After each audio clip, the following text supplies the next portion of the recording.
Okay, we will start from the page number 7, and the topic we will start from, that is irrigation. Okay,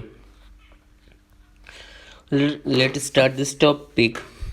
All living beings need water to live. सभी living beings को क्या चाहिए? पानी चाहिए. All living organisms need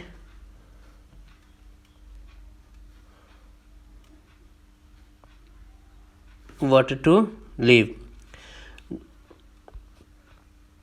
Water is important for proper growth and development of flower, fruits and seeds of the plant.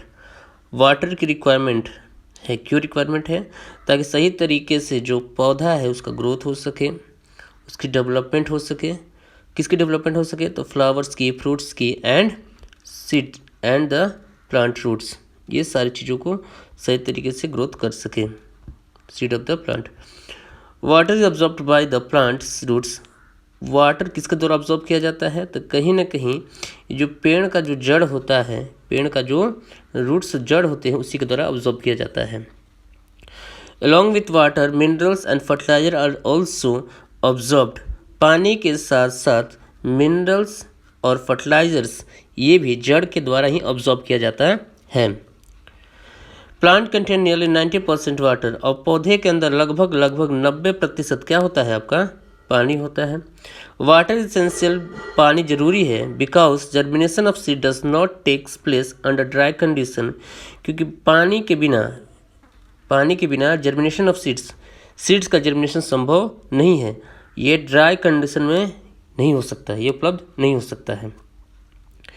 Nutrition does dissolve in water get trap to each part of the plant.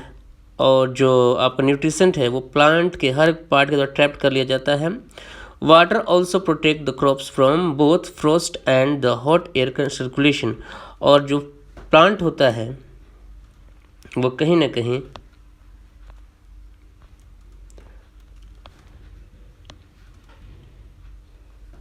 Frost यानी काफ़ी बर्फबारी से जमने से और गर्म हवाओं current से बचाने का काम करता है.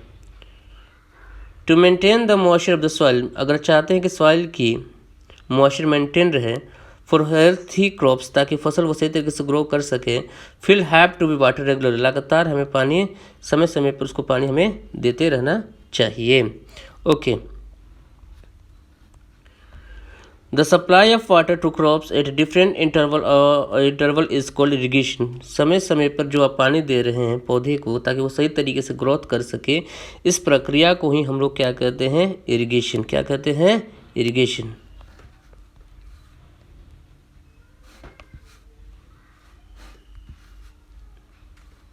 इसको हम लोग कहते हैं इरिगेशन. यहाँ पर दिया गया है, इसका डेफिनेशन लिख लेंगे. The time and the frequency of irrigation varies from crops to crop, soil to soil and season to season. आप कब कितना मात्रा में पानी देंगे वो डिपेंड करता है कि वो आपने कौन से क्रॉप्स को लगाया है, वहाँ की मिट्टी कैसी है और कौन सा मौसम है.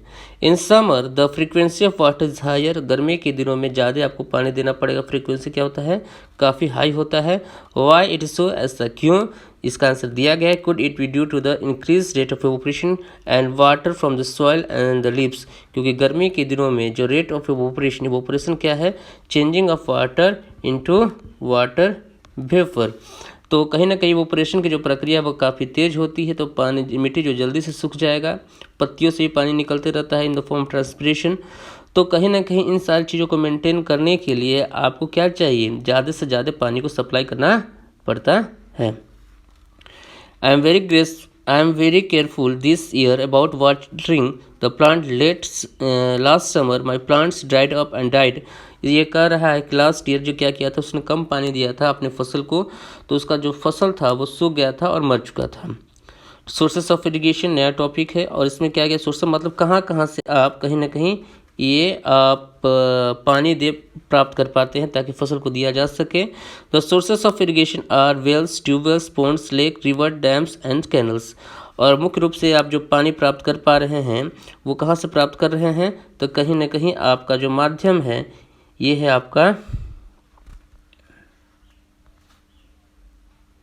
आपका माध्यम दिया गया है यहाँ पर। The sources of irrigation are wells, कुआं के द्वारा, ट्यूबवेल्स के द्वारा, ponds, lake, river, dams and canals. इनके द्वारा आप इरिगेशन के लिए, इरिगेशन क्या है तो दिया गया है यहाँ पर, the supply of water to the crop at a different interval of is called irrigation. Irrigation के लिए पानी चाहिए, पानी कहाँ से मिलता है तो इन जगहों से आपको पानी उपलब्ध हो पाता है। यही है आपका पेज नंबर 7 में। Thank you.